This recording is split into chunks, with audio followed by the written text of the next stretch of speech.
Everyone, welcome back to my another mini blog. সবার প্রথমে এটা বলো, তোমাদের এখানে ঠান্ডা কেমন পড়েছে? আমাদের এখানে তো অনেকটাই বৃষ্টি শুরু হয়ে গেছে, আর বৃষ্টি পড়াতে অনেকটাই ঠান্ডা পড়ে গেছে। আর যখন এরকম ওয়েদারটা ঠান্ডা ঠান্ডা দেখি আমার কেন জানি মনটা খিচুড়ি খিচুড়ি করে। আর এদিকে আমার শাশুড়ি মা আমাকে জিজ্ঞাসা করাতে যে দুপুরে আমরা কি খাওয়া দাওয়া করব, আমি কিন্তু সোজা বলে দিয়েছি আজকে কিন্তু আমরা খিচুড়িই খাবো। আর আমার শাশুড়ি মা কিন্তু একবারের জন্য মানা করেনি, তো আমরা দুজনে মিলে তোড়জোড় শুরু করে দিচ্ছি। সময় যে অনেকটা হয়েছে তেমন কিন্তু না, শুধুমাত্র 10:30 হয়েছে। আর সকাল সকাল 10:30টার মধ্যে আমি আর আমার শাশুড়ি মা খিচুড়ি তোড়জোড়ের জন্য কিচেনে এসে পড়েছি। এমনি সময় মা খিচুড়ির সাথেই একসাথে সবজিটা কেটে দিয়ে দেয়, কিন্তু আজকে আমি বলেছি আলাদা করে আজকে সবজিটা করবে, তাই আমি তাড়াতাড়ি করে সবজিটাকে কেটে নিচ্ছি। আর এদিকে মা কিন্তু খিচুড়ির জন্য ডালটাকে একটু ভেজে নিচ্ছে। এমনি সময় কিন্তু মাই সবজি কাটে, মাই খিচুড়ি করে, সবটাই মাই করে, আমাকে কিছু করতে দেয় না। তবে ঠান্ডাটা অনেক পড়েছে না, যার জন্য আমি মাকে আর একা একা কিছু করতে দিইনি, কারণ একা হাতে সবটা করতে হলে কিন্তু সময়টা অনেকটাই লেগে যায়। আর এমনিও আমার কিন্তু আমার শাশুড়ি মাকে সবকিছুতে হেল্প করতে অনেকটাই ভালো লাগে। তাছাড়াও আমি কিন্তু খিচুড়ি রান্না করতে পারি না, আর যখনই মা খিচুড়ি রান্না করতে আসে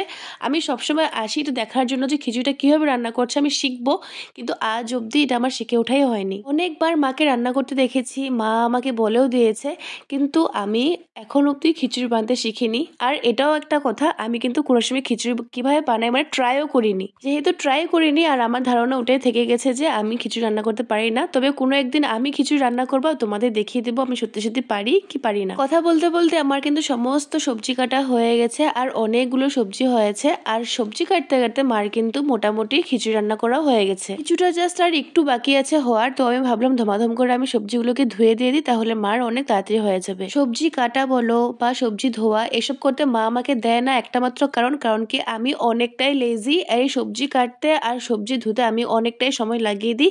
যতক্ষণ আমি সবজি কাটি আর ধুই ততক্ষণে মার তো রান্না কমপ্লিটও হয়ে যায়, সব কাটাকাটি করে ধোয়াধুয়ি করে। আসলে আমি নতুন নতুন এসেছি তো এই রান্নাঘরের কাজগুলো করতে, যার জন্য আমার একটু সময় লেগে যায়।